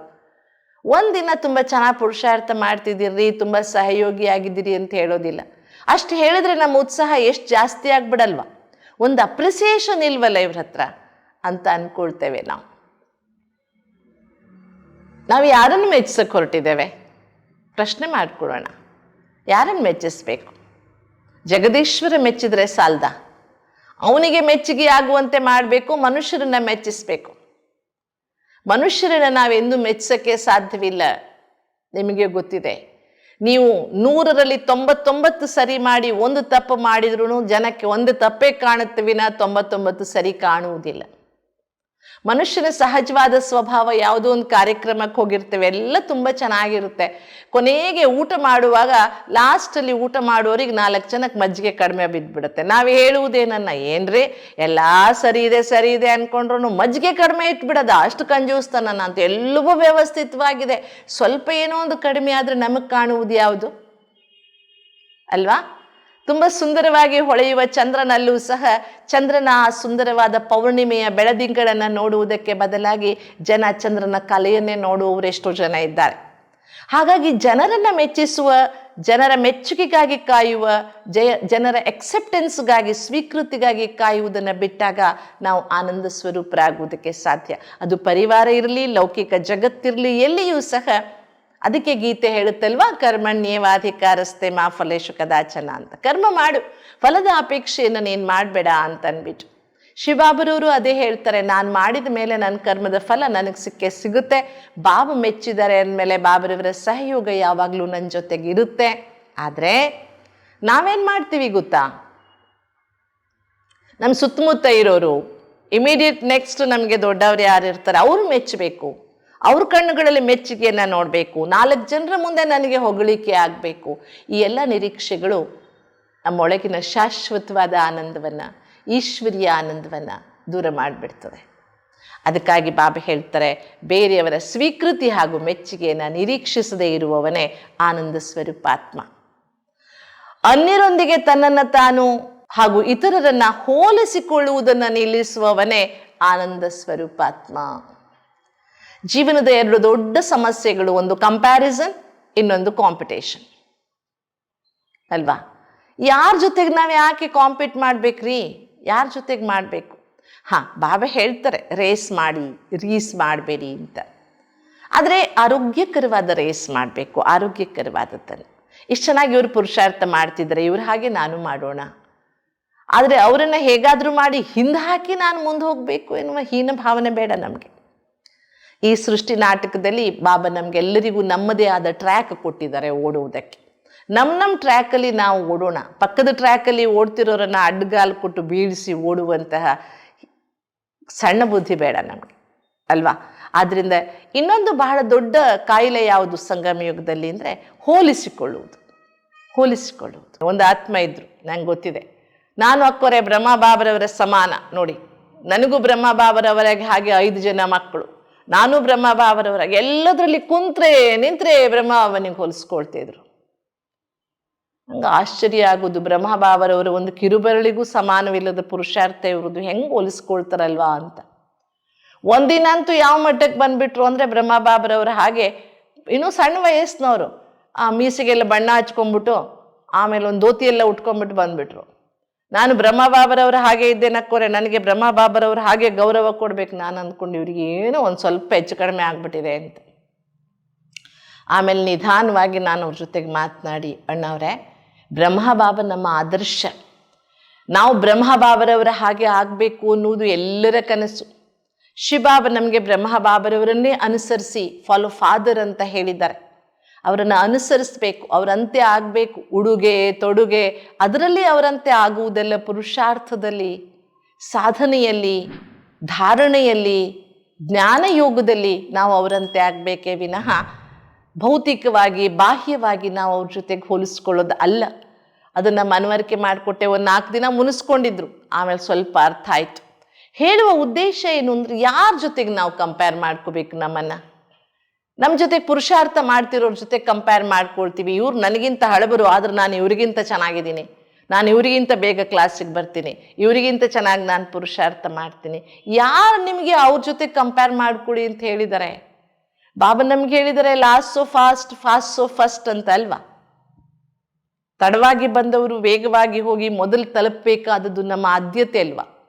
ಹಾಗಿರುವಾಗ ನಾವು ಸುಮ್ಮನೆ ಯಾರ್ಯಾರ್ದು ಜೊತೆಗೆ ಯಾಕೆ ಕಂಪ್ಯಾರಿಸನ್ ಮಾಡಿಕೊಂಡು ಮನಃಶಾಂತಿಯನ್ನು ಕಳೆದುಕೊಂಡು ಆನಂದದ ಸ್ವರೂಪದಿಂದ ದೂರವಾಗ್ತೇವೆ, ದೇಹಾಭಿಮಾನದಲ್ಲಿ ಬಂದ್ಬಿಡ್ತೇವೆ, ದೇಹ ಭಾವದಲ್ಲಿ ಬರ್ತೇವೆ. ಆಗ ಆನಂದ ಬಿಡಿ, ಆತ್ಮನ ಮೂಲ ಗುಣವಾದ ಶಾಂತಿಯೂ ಸಹ ಅನುಭವ ಆಗುವುದೇ ಇಲ್ಲ ನಮಗೆ ಅಲ್ವಾ? ಆದ್ದರಿಂದ ತುಂಬ ಅಗತ್ಯವಾಗಿ ನಾವು ಆನಂದ ಸ್ವರೂಪದ ಅನುಭವವನ್ನು ಮಾಡುವುದಕ್ಕಾಗಿ ಅನ್ಯರೊಂದಿಗೆ ತನ್ನನ್ನು ಹಾಗೂ ಇತರರನ್ನು ಹೋಲಿಸಿಕೊಳ್ಳುವುದನ್ನು ನಿಲ್ಲಿಸಿದವನೇ ಆನಂದ ಸ್ವರೂಪಾತ್ಮ. ತುಂಬ ದೊಡ್ಡ ಕಾಯಿಲೆ, ಕೆಟ್ಟ ಕಾಯಿಲೆ ಇದು. ಯಾವುದು ಹೇಳಿ? ಹೋಲಿಕೆ ಮಾಡಿಕೊಳ್ಳುವುದು. ಬಹಳ ಸುಂದರವಾದ ಕವಿವಾಣಿ ನಾವು ನೆನಪಿಟ್ಕೊಂಡಿದ್ದೇವೆ. ಸಮವಿಲ್ಲ ಸೃಷ್ಟಿಯಲ್ಲಿ, ನರನಂತೆ ನರನಿಲ್ಲ, ಒಬ್ಬರ ಹಾಗೆ ಇನ್ನೊಬ್ಬರಿಲ್ಲ. ವಿಚಾರ ಮಾಡಿ, ನಾವೆಲ್ಲ ಒಂದೇ ರೀತಿ ಇದ್ಬಿಟ್ರೆ ಎಷ್ಟು ಕಷ್ಟ ಆಗ್ಬಿಡ್ತಿತ್ತು. ಯೋಚನೆ ಮಾಡಿ ನೋಡಿ. ಯಾವುದೇ ಜನಾಂಗದ ಬಗ್ಗೆ ಹೀನಭಾವನೆಯಿಂದ ಮಾತನಾಡುವ ಉದ್ದೇಶ ಇಲ್ಲ. ಒಂದಷ್ಟು ದಿನ ನಾನು ಟಿಬೇಟಿಯನ್ ಕಾಲೋನಿ ಹತ್ರ ಒಂದು ಸೆಂಟ್ರ್ನಲ್ಲಿದ್ದೆ. ಆ ಟಿಬೇಟಿಯನ್ ಕಾಲೋನಿಯಲ್ಲಿ ಒಂದು ಸೆಂಟ್ರಲ್ ಸ್ಕೂಲ್ ಇದೆ. ಪದೇ ಪದೇ ಅಲ್ಲಿ ಸೇವೆಗೆ ಕರೀತಿದ್ರು. ಅಲ್ಲಿಯ ಸ್ಟೂಡೆಂಟ್ಸ್ಗೆಲ್ಲ ನಾವು ಮಾರ್ಗದರ್ಶನ ಮಾಡಕ್ಕೆ ಹೋಗ್ತಿದ್ವಿ. ಅಲ್ಲಿ ಹೋದಾಗೆಲ್ಲ ನನಗೆ ಕನ್ಫ್ಯೂಸ್ ಆಗುದ್ರಿ. ಯಾಕೆ ಗೊತ್ತಾ? ಅಲ್ಲಿ ಪ್ರಿನ್ಸಿಪಲ್ ಯಾರು, ಅಲ್ಲಿಯ ಪಿಯೋನ್ ಯಾರು ಅಂತ ಕನ್ಫ್ಯೂಸ್ ಆಗ್ತಿತ್ತು. ಎದುರಿಗೆ ಪಿಯೋನ್ ಬಂದರೆ ನಾನು ಸರ್ ನಮಸ್ಕಾರ ಅಂತಿದ್ದೆ. ನಾನು ಪಿಯೋನ್ ರೀ ಮೇಡಮ್, ಪ್ರಿನ್ಸಿಪಲ್ ಅಲ್ಲಿದ್ದಾರೆ ಅಂತಿದ್ದವ. ನಂಗೆ ಭಾರಿ ಕನ್ಫ್ಯೂಸ್. ಯಾಕೆಂದರೆ ಅವ್ರದ್ದೆಲ್ಲ ಮುಖಗಳು ಒಂದೇ ರೀತಿ, ಮಂಗೋಲಿಯನ್ ಅಲ್ವಾ ಅವರೆಲ್ಲ. ಅವ್ರ ಮುಖಗಳೆಲ್ಲ ಒಂದು ರೀತಿ ಅಚ್ಚಲ್ಲಿ ಹಾಕಿ ತೆಗೆದಿಟ್ಟಂಗೆ ಇರ್ತವೆ. ನಾನು ಆಗ ಬಾಬನಿಗೆ ಥ್ಯಾಂಕ್ಸ್ ಹೇಳ್ತಿದ್ದೆ, ಬಾಬಾ ನಮ್ಮನ್ನೊಂದು ಆ ರೀತಿ ಮಾಡಲಿಲ್ವಲ್ಲ, ನಾವು ಬೇರೆ ಬೇರೆ ಇದ್ದೀವಲ್ಲ. ಅದಕ್ಕೆ ಲೌಕಿಕದಲ್ಲಿ ಒಂದು ತುಂಬ ಸುಂದರವಾದ ಹೇಳಿಕೆ ಇದೆ, variety is the beauty of this universe ಅಂತ. ವೈವಿಧ್ಯತೆಯೇ ಈ ಜಗತ್ತಿನ ಅದ್ಭುತವಾದ ಸೌಂದರ್ಯ ಅಂತ. ಅದಕ್ಕಾಗಿ ನಾವು ಹೇಗಿದ್ದೀವೋ, ಶಿವಬಾಬನಿಗೆ ಇಷ್ಟವಾಗಿದ್ದೀವಿ ಅಂತ ನಮ್ಮನ್ನು ನಾವು ಇನ್ನಷ್ಟು ಮತ್ತಷ್ಟು ಚೆನ್ನಾಗಿ ಮಾಡಿಕೊಳ್ತಾ ಹೋಗೋಣ. ಯಾರ ಜೊತೆಗೂ ನಮ್ಮನ್ನು ಕಂಪೇರ್ ಅಥವಾ ಹೋಲಿಕೆ ಮಾಡಿಕೊಳ್ಳುವುದು ಬೇಡ. ಮುಂದುವರಿದು ಆನಂದ ಸ್ವರೂಪಾತ್ಮ ಅಂದರೆ ಯಾರು ಅಂತ ವಿಚಾರ ಮಾಡಿದಾಗ, ತಾನು ಶಾಂತನಾಗಿರುವವನೇ ಆನಂದ ಸ್ವರೂಪಾತ್ಮ. ನೆನ್ಪಿಟ್ಕೊಳ್ಳಿ, ತಾನು ಶಾಂತನಾಗಿರುವವನೇ ಆನಂದ ಸ್ವರೂಪಾತ್ಮ. ಈ ಶಾಂತಿ ಇದೆಯಲ್ಲ, ಆನಂದಮಯವಾದ ಶಾಂತಿ. ನಾವು ಯಾವಾಗ ಒಳಗಿನಿಂದ ಶಾಂತವಾಗಿರ್ತೇವೆ ನೋಡಿ, ಇಂಗ್ಲಿಷ್ನಲ್ಲಿ 2 ಶಬ್ದ ಬಳಸ್ತೇವೆ ನಾವು, ಪೀಸ್ಫುಲ್ ಸೋಲ್ ಅಂತ ಒಂದು, ಸೈಲೆನ್ಸ್ ಅಂತ ಒಂದು. ಆದರೆ ಇಲ್ಲಿ ಅಪ್ಲೈ ಆಗುವುದು ಯಾವುದು? Peace, not silence. ಆದ್ದರಿಂದ ನಮ್ಮೊಳಗೆ ಹೋದಾಗ, ಅಂತರಂಗದ ಪ್ರಯಾಣವನ್ನು ಮಾಡ್ತಾ ಮಾಡ್ತಾ ಹೋದಾಗ, ನಮ್ಮನ್ನು ನಾವು ಸ್ಪರ್ಶಿಸಿದಾಗ, ನಮ್ಮ ಜೊತೆಗೆ ನಾವು ಕನೆಕ್ಟ್ ಆದಾಗ, ನಮ್ಮ ಜೊತೆಗೆ ನಾವು ಮಾತನಾಡಿದಾಗ ಆ ಸಿಗುವಂತಹ ಒಂದು ವರ್ಣಿಸಲಾರದ ಸಮಾಧಾನ, ತುಂಬ ಆಳವಾದ ನೆಮ್ಮದಿ, ಕಲುಕಲಾರದ ತಿಳಿಯಾದ ಮನಸ್ಥಿತಿ, ಅದು ಶಾಂತಿಯ ಭಾವವನ್ನು ಹೊರಸೂಸ್ತಾ ಇದ್ದಾಗ ನಮ್ಮ ಗರಿವಿಲ್ಲದೆ ನಮ್ಮ ಮುಖದ ಮೇಲೊಂದು ಮಂದಹಾಸ ಬಂದುಬಿಡ್ತದೆ. ಈ ಒಂದು ಆಳವಾದ ಮಧುರವಾದ ಶಾಂತಿಯ ಅನುಭವ ನಮ್ಮನ್ನು ಆನಂದದೆಡೆಗೆ ತಾನಾಗಿಯೇ ಕರ್ಕೊಂಡು ಹೋಗ್ಬಿಡುತ್ತೆ. ನಾವೊಂದು ಮಾತು ಗಮನಿಸಬೇಕು. ಆತ್ಮನ ಈ ಒಂದು 6-7 ಮೂಲ ಸ್ವಭಾವಗಳೇನಿದೆ, ಸ್ವಧರ್ಮಗಳು, ಇವು ಇಂಟರ್ಡಿಪೆಂಡೆಂಟ್. ಒಂದಿದ್ದರೆ ಇನ್ನೊಂದು ತಾನಾಗಿಯೇ ಇರ್ತದೆ. ಆತ್ಮ ತನ್ನ ಶಾಂತ ಸ್ವರೂಪದಲ್ಲಿದ್ದಾಗ ಆನಂದವೂ ಇದೆ, ಪವಿತ್ರತೆಯೂ ಇದೆ, ಶಕ್ತಿಯೂ ಇದೆ, ಜ್ಞಾನವೂ ಇದೆ, ಎಲ್ಲವೂ ಇರುತ್ತೆ ಅದರಲ್ಲಿ. ಮೂಲ ಸ್ವರೂಪದಲ್ಲಿ ಎಲ್ಲವೂ ಒಂದನ್ನೊಂದು ಪ್ರತಿಪಾದಿಸ್ತಾ ಇರ್ತವೆ. ಅದರಿಂದ ಯಾರು ಶಾಶ್ವತವಾದ ಶಾಂತಿಯನ್ನು ಅನುಭವ ಮಾಡ್ತಾರಲ್ಲ, ಅವರು ಪರಮಾನಂದ ಸ್ವರೂಪವನ್ನು ಅನುಭವ ಮಾಡಿಯೇ ಮಾಡ್ತಾರೆ. ಅವಶ್ಯಕತೆಗಳು ಹಾಗೂ ಇಚ್ಛೆಗಳ ಮಧ್ಯದ ಅಂತರವನ್ನು ಅರಿತು ಇಚ್ಛೆಗಳನ್ನು ತ್ಯಾಗ ಮಾಡುವವನೇ ಆನಂದ ಸ್ವರೂಪಾತ್ಮ. ಇವತ್ತು ಜಗತ್ತಿನಲ್ಲಿ ಇದೊಂದು ದೊಡ್ಡ ಸಬ್ಜೆಕ್ಟ್ ರೀ. ಹ್ಯಾಪಿನೆಸ್ ಇಂಡೆಕ್ಸ್ ಅಂತನೋ, ಹ್ಯಾಪಿನೆಸ್ ಮೂಮೆಂಟ್ ಅಂತನೋ, ಹ್ಯಾಪಿನೆಸ್ ಇನ್ ಲೈಫ್ ಅಂತನೋ, ಸೆಲೆಬ್ರೇಟ್ ದ ಲೈಫ್ ಅಂತನೋ ದೊಡ್ಡ ದೊಡ್ಡ ಸಬ್ಜೆಕ್ಟ್ಗಳನ್ನು ಇಟ್ಕೊಂಡು ಎಲ್ಲರೂ ಸಹ ಆನಂದದ ಹುಡುಕಾಟದಲ್ಲಿದ್ದಾರೆ. ಹೀಗೆ ನಾವು ಹೇಳ್ತೇವೆ, in the name of peace, all are peace peace ಅಂತ. ಈ ಆನಂದದ ವಿಷಯದಲ್ಲೂ ಹಾಗೆ ಆಗಿದೆ ರೀ. ಆದರೆ ಬಹಳ ಮುಖ್ಯವಾಗಿ ಮನುಷ್ಯನ ಇಚ್ಛೆಗಳೇ ಆನಂದವನ್ನು ದೂರ ಮಾಡೋದು. ಅವಶ್ಯಕತೆಗಳನ್ನು ಪೂರೈಸಿಕೊಂಡು ಇಚ್ಛೆಗಳಿಂದ ಮುಕ್ತರಾದಾಗ ಆನಂದ ಸ್ವರೂಪದ ಅನುಭವವನ್ನು ಮಾಡುವುದಕ್ಕೆ ಸಾಧ್ಯವಾಗುತ್ತೆ. ಆನಂದವನ್ನು ಭೌತಿಕ ವಸ್ತುಗಳೊಂದಿಗೆ ಸೇರಿಸಿ ನೋಡುವುದನ್ನು ನಿಲ್ಲಿಸುವವನೇ ಆನಂದ ಸ್ವರೂಪಾತ್ಮ. ಇದಿದ್ದರೆ ನನಗೆ ಆನಂದ, ಇದಿದ್ದರೆ ನನಗೆ ಆನಂದವಾಗುತ್ತೆ, ಇದರಿಂದ ನಾನು ಆನಂದದ ಅನುಭವ ಮಾಡ್ತೇನೆ, ಊಟ ಎಲ್ಲ ರುಚಿಕಟ್ಟಾಗಿದ್ದರೆ ನನಗೆ ಆನಂದ ಅನಿಸುತ್ತೆ ಅಂತ ನಾವು ಅಂದ್ಕೊಂಡ್ರೆ, ಊಟ ಮಾಡ್ತಾ ಇರುವಾಗ ಬಹಳ ರುಚಿಕಟ್ಟಾದ ಊಟವನ್ನೇ ಇಟ್ಕೊಂಡು ಇಷ್ಟದ ಊಟವನ್ನು ಮಾಡ್ತಾ ಕೂತ್ಕೊಂಡಿದ್ದೀವಿ. ಆ ಸಮಯಕ್ಕೆ ಯಾರ್ದೋ ಫೋನ್ ಬಂತು, ಆತ್ಮೀಯರೊಬ್ಬರದು ಆಕ್ಸಿಡೆಂಟ್ ಆಗಿ ಹೋಗಿದೆ. ಆಗ ರುಚಿಕಟ್ಟಾದ ಊಟ ನಮಗೆ ಆನಂದವನ್ನು ಕೊಡೋದಿಲ್ಲ. ಆನಂದ ಒಂದು ಮನಸ್ಥಿತಿ, ಆನಂದ ಆತ್ಮನ ಅನಾದಿ ಸ್ಥಿತಿ. ಅದು ಯಾವುದೇ ವಸ್ತುಗಳಲ್ಲಿಲ್ಲ. ಭೌತಿಕವಾಗಿ ನಾವು ಆನಂದವನ್ನು ನೋಡುವುದನ್ನು ನಿಲ್ಲಿಸಬೇಕು. ಯಾವುದೇ ವಸ್ತುಗಳಿಂದ ನಮಗೆ ಆನಂದ ಸಿಕ್ಕಿಲ್ಲ, ಸಿಗೋದಿಲ್ಲ. ಹಾಗಿದ್ರೆ ನೀವು ವಿಚಾರ ಮಾಡಿ, ಜಗತ್ತಿನಲ್ಲಿ ಕೋಟಿ ಕೋಟಿ ಆಸ್ತಿ ಇಟ್ಕೊಂಡವರಿದ್ದಾರೆ, ಬೇಕಾದಷ್ಟು ಭೌತಿಕವಾದ ಸುಖ ಸೌಕರ್ಯಗಳವ್ರ ಹತ್ರ ಇದೆ. ಅವರಿಗೆ ಆನಂದ ಇದೆಯಾ? ಅವರಿಗೆ ಆನಂದ ಇದ್ದಿದ್ರೆ ಅವರು ಕ್ಲಬ್ಬು ಪಬ್ಬು ಅಲ್ಲಿ ಇಲ್ಲಿ ಯಾಕೆ ಓಡಾಡ್ತಿದ್ರು? ಯಾಕೆ ಅವರಲ್ಲಿ ಇನ್ನೊಬ್ಬನನ್ನ ಹಿಂದಿಕ್ಕುವ ಧಾವಂತ ಯಾಕೆ? ನಿಜವಾಗಿ ಅವರು ಆನಂದದ ಮನಸ್ಥಿತಿಯಲ್ಲಿದ್ದರೆ ಅವರಿಗೆ ಬೇರೆಯವರ ಆನಂದವನ್ನು ಕಸಿದುಕೊಳ್ಳುವಂತಹ ಬಯಕೆ ಯಾಕೆ ಅಲ್ವಾ? ಅದು ಆನಂದವಲ್ಲ ಅನ್ನುವುದು ನಮಗೆ ಅರ್ಥವಾಗ್ತಾ ಹೋಗ್ತದೆ. ಆದ್ದರಿಂದ ಎಲ್ಲರ ಜೀವನ ಆನಂದಮಯವಾಗಿರಬೇಕು, ಎಲ್ಲರೂ ಪ್ರಸನ್ನವಾಗಿರಬೇಕು, ಎಲ್ಲರೂ ಪ್ರಗತಿಯನ್ನು ಹೊಂದಬೇಕು. ನೋಡಿ, ನಾವು ಭಕ್ತಿ ಮಾರ್ಗದಲ್ಲಿ ದೇವರನ್ನು ಪ್ರಾರ್ಥಿಸುವಾಗ ಪ್ರಸನ್ನ ವದನಂ ಧ್ಯಾಯೇತ್ ಸರ್ವ ವಿಘ್ನೋಪಶಾಂತಯೇ ಅಂತ ದೇವರನ್ನು ಪ್ರಾರ್ಥಿಸ್ತೇವೆ. ನಾವು ಪ್ರಾರ್ಥಿಸುವ ದೇವರು ಪ್ರಸನ್ನವದನನಾಗಿರಬೇಕು ಅನ್ನೋದು ನಮ್ಮ ಅಪೇಕ್ಷೆ. ಆದರೆ ನಾವು ಹೇಗಿದ್ದೇವೆ? ರೋದನವದನ, ಅಶಾಂತವದನ, ಕ್ರೋಧವದನ. ನಾವೇಗಿದ್ರೂ ಆಗ್ಬೋದಾ? ದೇವರು ಪ್ರಸನ್ನವಾಗಿರ್ಬೇಕಾ ಅಲ್ವಾ? ಪರಮಾತ್ಮ ಯಾವಾಗಲೂ ಪ್ರಸನ್ನವಾಗಿಯೇ ಇರ್ತಾನೆ. ಅವನಲ್ಲಿ ಯಾವ ಪ್ರಶ್ನೆಗಳು ಇಲ್ಲ, ಗೊಂದಲಗಳು ಇಲ್ಲ, ಯಾವ ತಾಪತ್ರಯವೂ ಇಲ್ಲ, ಇರುವುದಿಲ್ಲ ನಮ್ಮ ಹತ್ರ. ಯಾಕೆಂದರೆ ದೇಹಭಾವ ಇರುವುದು ನಮ್ಮಲ್ಲಿ. ಕರ್ಮ ಫಲ ಅನೇಕರ ಕೊಡು ತೆಗೆದುಕೊಳ್ಳುವ ಭಾವಗಳು ನಮ್ಮಲ್ಲಿರುವುದರಿಂದ ನಮಗೆ ಇವೆಲ್ಲ ಸಮಸ್ಯೆಗಳು ಕಾಡ್ತಾ ಇರುತ್ತೆ. ಆದ್ದರಿಂದ ಬಹಳ ಮುಖ್ಯವಾಗಿ ನಾವೆಲ್ಲ ಮಂದಸ್ಮಿತರಾಗಿರೋಣ, ಯಾವಾಗಲೂ ಸಂತೋಷವಾಗಿರೋಣ, ಆನಂದವಾಗಿರೋಣ. ಯಾಕೆ ಗೊತ್ತಾ? ಮುಗುಳ್ನಗುವುದಕ್ಕೆ ಹಣ ಖರ್ಚಾಗುವುದಿಲ್ಲ, ಬದಲಾಗಿ ಮಂದಹಾಸ ಸಂಪನ್ನತೆಯ ನಿಶಾನಿಯಾಗಿದೆ. ನೋಡಿ, ದೇವಾನುದೇವತೆಗಳ ಮುಖದಲ್ಲಿ ಎಂದು ಒಂದು ಕಂಡೂ ಕಾಣದ ಸುಂದರವಾದ ಒಂದು ನಗೆ ಇರ್ತದೆ. ಆ ನಗು ಇದೆಯಲ್ಲ, ಅವರಲ್ಲಿಯ ಪರಿಪೂರ್ಣತೆಯ ಸಂಪನ್ನತೆಯ ಲಕ್ಷಣವಾಗಿದೆ. ಇನ್ನೂವರೆಗೆ ಆ ರೀತಿ ಮಂದಹಾಸಯುಕ್ತರಾಗಿರುವುದಕ್ಕೆ, ಮಂದಸ್ಮಿತರಾಗಿರುವುದಕ್ಕೆ ಯಾವ ಸರ್ಕಾರಗಳು ತೆರಿಗೆಯನ್ನು ವಿಧಿಸಿಲ್ಲ. ಅದಕ್ಕೆ ಮಂದಸ್ಮಿತರಾಗೋಣ. ಯಾಕೆ ಮಂದಸ್ಮಿತರಾಗಿರಬೇಕು? ಇಲ್ಲಿವರೆಗೆ ನಾವು ಆನಂದ ಸ್ವರೂಪ ಅಂದರೆ ಏನು ಎನ್ನುವುದನ್ನು ತಿಳ್ಕೊಂಡ್ವಿ, ಹೇಗಿರಬೇಕು ಅಂತ ತಿಳ್ಕೊಂಡ್ವಿ. ಈಗ ಯಾಕೆ ಅನ್ನೋದರ ಬಗ್ಗೆ ಚಿಂತನೆ ಮಾಡ್ತಾ ಹೋದರೆ ಬಾಬಾ ಯಾವಾಗಲೂ ಹೇಳ್ತಾರೆ, ನಿಮಗೆ ಗೊತ್ತಿದೆ ಮಮ್ಮಾರವರ ವಿಷಯದಲ್ಲಿ, ಮಮ್ಮ ಯಾವಾಗಲೂ ಮಂದಸ್ಮಿತರಾಗಿರ್ತಿದ್ರು, ಆದರೆ ಅವ್ರ ಹಲ್ ಕಾಣ್ತಿರ್ಲಿಲ್ವಂತೆ ಯಾವತ್ತೂ ಸಹ. ಏಕೆಂದರೆ ಬಾಬಾ ಅನೇಕ ಮುರುಳಿಗಳಲ್ಲಿ ಹೇಳಿದ್ದಾರೆ, ಖಿಲ್ಖಿಲಾಕರ್ ಹಸ್ನಾ ಭಿ ಏಕ್ ವಿಕಾರ ಹೇ ಅಂತ. ಖುಷಿಯಾಗಿರಿ, ಆದರೆ ಅಟ್ಟಹಾಸದಿಂದ ನಗುವುದು ರಾಕ್ಷಸನಗೆ ಅಂತ ಹೇಳ್ತಾರೆ ಅದಕ್ಕೆ ಅಲ್ವಾ. ಆ ರೀತಿಯಾಗಿ ನಗುವುದು ಸಹ ಒಂದು ವಿಕಾರ ಅಂತ ಬಾಬಾ ಹೇಳಿದ್ದಾರೆ. ತಮಾಷೆಯ ಹೆಸರಿನಲ್ಲಿ ಯಾರನ್ನೋ ನೋಯಿಸುವುದು ಸಹ ಒಂದು ವಿಕಾರವಾಗಿದೆ, ಅದು ಬೇಡ. ಆದರೆ ಯಾವಾಗಲೂ ಒಂದು ರೀತಿಯ ಆಂತರಿಕವಾದ ಸಂತೋಷ ಮುಖದ ಮೇಲೆ ಅಭಿವ್ಯಕ್ತಿಯಾಗ್ತಾ ಇರಲಿ. ಯಾಕೆ ನಾವು ಮಂದಸ್ಮಿತರಾಗಿರಬೇಕು ಗೊತ್ತಾ? ನಮ್ಮ ಮಂದಹಾಸದಿಂದ ಅನೇಕರ ಮುಖದಲ್ಲಿ ಮಂದಹಾಸ ಬರ್ತದೆ. ದುಡ್ಡು ಕೊಟ್ಟರೂ ಸಹ ಬಾರದಿರುವ ಮಂದಹಾಸ, ನಮ್ಮ ಮುಖದಲ್ಲೊಂದು ಮಂದಹಾಸ ಇದ್ದರೆ ನಮ್ಮನ್ನು ನೋಡಿದವರ ಮುಖದಲ್ಲಿ ಒಂದು ಸ್ಮೈಲ್, ಮಂದಹಾಸ ಅಂದರೆ ಒಂದು ಸ್ಮೈಲ್ ತಾನಾಗಿಯೇ ಬಂದ್ಬಿಡ್ತದೆ. ನಾವು ಯಾಕೆ ಮಂದಸ್ಮಿತರಾಗಿರಬೇಕು ಅಂದರೆ, ಈ ಜೀವನ ನಮಗೆ ಮತ್ತೊಂದು ಸಲ ಸಿಗೋದಿಲ್ಲ.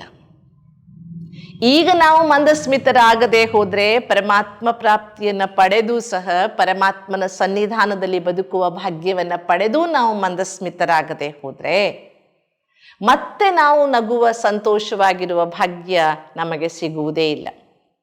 ಯಾಕೆ ನಾವು ಮಂದಸ್ಮಿತರಾಗಿರಬೇಕು ಅಂತ ಮತ್ತೆಯೂ ನಾವು ವಿಚಾರ ಮಾಡಿದ್ರೆ, ಕ್ರೋಧದಿಂದ ನೀಡಿರುವ ಆಶೀರ್ವಾದವು ಕೆಡುಕೆನಿಸ್ತದೆ, ಮುಗುಳ್ನಗುತ್ತಾ ಆಡಿದ ಬಿರುನುಡಿಯು ಹಿತವಾಗಿರ್ತದೆ. ಸೊ ಬಿ ಸ್ಮೈಲ್, ಯಾವಾಗಲೂ ಮಂದಸ್ಮಿತರಾಗಿರಿ. ನೀವು ಆಶೀರ್ವಾದವನ್ನೇ ಕೊಟ್ರಿ, ಸಿಟ್ಟಿನಿಂದ ಕೊಟ್ರಿ, ಆಗ ಅದು ಪ್ರಯೋಜನಕಾರಿಯಾಗುವುದಿಲ್ಲ. ಅದನ್ನೇ ಮಂದಹಾಸದಿಂದ ಮುಗುಳ್ನಗುತ್ತಾ ನೀವು ಒಂದು ಕಠಿಣವಾದ ಮಾತನ್ನೇ ಹೇಳಿದ್ರೂ ಸಹ ಅದು ಎಕ್ಸೆಪ್ಟಬಲ್ ಆಗಿರುತ್ತೆ, ಸ್ವೀಕರಿಸುವುದಕ್ಕೆ ಯೋಗ್ಯವಾಗಿರುತ್ತೆ. ನಾವು ಯಾಕೆ ಸ್ಮೈಲ್ ಮಾಡಬೇಕು? ಯಾಕೆ ಮಂದಸ್ಮಿತರಾಗಿರಬೇಕು? ಇವತ್ತೆಲ್ಲರೂ ತಮ್ಮ ಬ್ಯಾಗ್ಗಳಿಗೆ, ತಮ್ಮ ಪರ್ಸ್ಗಳಿಗೆ, ಕೀ ಚೈನ್ನಲ್ಲಿ ಸ್ಮೈಲಿ ಇಟ್ಕೊಳ್ತಾರೆ. ಯಾರಿಗೆ ಒಂದು ಮೆಸೇಜ್ ಕಳಿಸಿದ್ರು ಒಂದು ಸ್ಮೈಲಿ ಹಾಕಿಬಿಡ್ತಾರೆ ನಿಮಗೆ. ಆ ರೀತಿ ಸ್ಮೈಲಿಗಳನ್ನು ಹಾಕುವುದರಿಂದ, ಸ್ಮೈಲಿಗಳನ್ನು ಇಟ್ಕೊಳ್ಳುವುದರಿಂದ ಮುಖದಲ್ಲಿ ಸ್ಮೈಲ್ ಬರುತ್ತಾ? ಇಲ್ಲಲ್ವಾ? ಮುಖದಲ್ಲಿ ಸ್ಮೈಲ್ ಯಾಕೆ ಬರಬೇಕು ಗೊತ್ತಾ? ಜಗತ್ತಿನಲ್ಲಿ ಎಲ್ಲರಿಗೂ ಅರಳಿರುವ ಹೂಗಳೇ ಇಷ್ಟ ಆಗ್ತದೆ. ಬಾಬರವರ ಮುರಳಿ ಕೇಳಿದ್ದೇವೆ, ಕೆಲವು ಮೊಗ್ಗುಗಳು ಅರಳುವುದೇ ಇಲ್ಲ, ಹಾಗೆ ಉದುರಿ ಹೋಗ್ತವೆ. ಶಿವಬಾಬನಿಗೆ ಅರಳಿರುವ ಹೂಗಳು ಇಷ್ಟ ಅಂತ ಬಾಬಾ ಹೇಳಿದ್ದಾರೆ. ಹಾಗೆ ಜಗತ್ತಿನಲ್ಲಿ ಮನುಷ್ಯನ ಮಂದಹಾಸಯುಕ್ತವಾದ ಮುಗುಳ್ನಗೆಯ ಮುಖವೇ ಜನರಿಗೆ ಇಷ್ಟವಾಗ್ತದೆ. ಅದನ್ನು ದೇವತಾಯಿ ಸ್ವರೂಪ ಅಂತ ಹೇಳಲಾಗ್ತದೆ. ಯಾಕೆ ನಾವು ಮಂದಸ್ಮಿತರಾಗಿರಬೇಕು? ನಮ್ಮ ಮಂದಹಾಸ ಯಾರದು ಖುಷಿಗೆ ಕಾರಣವಾಗ್ಬೋದು. ಜಗತ್ತಿನಲ್ಲಿ ಖುಷಿ ಕೊಡುವುದಕ್ಕಿಂತ ದೊಡ್ಡ ಪುರಸ್ಕಾರ ಬೇರೆ ಯಾವುದೂ ಸಹ ಇಲ್ಲ. ಬಾಬಾ ಹೇಳ್ತಿದ್ರೆ, ಎಲ್ಲಿವರೆಗೆ ನಾವು ನಗ್ನಗ್ತಾ ಖುಷಿಯಾಗಿರ್ತೇವಲ್ಲ, ನಮ್ಮ ಪರಿವಾರದ ಸಂಬಂಧಗಳು ಗಟ್ಟಿಯಾಗಿರ್ತವೆ. ಒಬ್ಬರ ಮುಖ ನೋಡಿದ್ರೆ ಇನ್ನೊಬ್ಬರು ಮುಖ ತಿರುಗಿಸ್ಕೊಂಡು ಹೋದ್ರೆ ಸಂಬಂಧಗಳು ಕೆಟ್ಟಿವೆ ಅಂತ ಅರ್ಥ. ಬ್ರಾಹ್ಮಣ ಪರಿವಾರದಲ್ಲಂತೂ ಮಂದಹಾಸಕ್ಕಿಂತ, ಮುಗುಳ್ನಗೆಗಿಂತ ದೊಡ್ಡ ಆಭರಣ ಬೇರೆ ಯಾವುದೂ ಇಲ್ಲವೇ ಇಲ್ಲ. ಒಬ್ಬರನ್ನೊಬ್ಬರು ನೋಡಿ ಮುಗುಳ್ನಕ್ಕಾಗ ಸಿಗುವ ಸಂತೋಷ ನೋಡಿ. ನೀವು ರಸ್ತೆಯಲ್ಲಿ ಹೋಗ್ತಾ ಇದ್ದೀರಾ, ಯಾವುದೋ ಒಂದು ಅಂಜಾನ್ ಶಹರದಲ್ಲಿ, ಗೊತ್ತಿಲ್ಲದ ಪಟ್ಟಣದಲ್ಲಿ ನೀವು ಹೋಗಿದ್ದೀರಾ, ಯಾವುದೋ ಒಂದು ಕಾರಿನ ಮೇಲೆ ಒಂದು ಶಿವಬಾಬರವರ ಸಿಂಬಲ್ ನೋಡಿದ್ರೆ ಸಾಕು, ಬೇಡ ಅಂದ್ರೂ ನಮ್ಮ ಮುಖದಲ್ಲಿ ಒಂದು ಮಂದಹಾಸ ಬಂದ್ಬಿಡುತ್ತೆ. ಹಾಗೆ ಯಾರಾದರೂ ಒಬ್ಬರು ಬ್ಯಾಡ್ಜ್ ಹಾಕ್ಕೊಂಡಿರೋ ಒಬ್ಬ ವ್ಯಕ್ತಿಯನ್ನು ನೀವು ಸ್ಟೇಷನಲ್ಲೋ ಏರ್ಪೋರ್ಟ್ನಲ್ಲೋ ನೋಡಿದ್ರೆ ಸಾಕು, ಇವ್ರು ನಮ್ಮವರು ಅಂತ ಅನಿಸುತ್ತೆ, ಎಷ್ಟು ಖುಷಿ ಆಗುತ್ತೆ.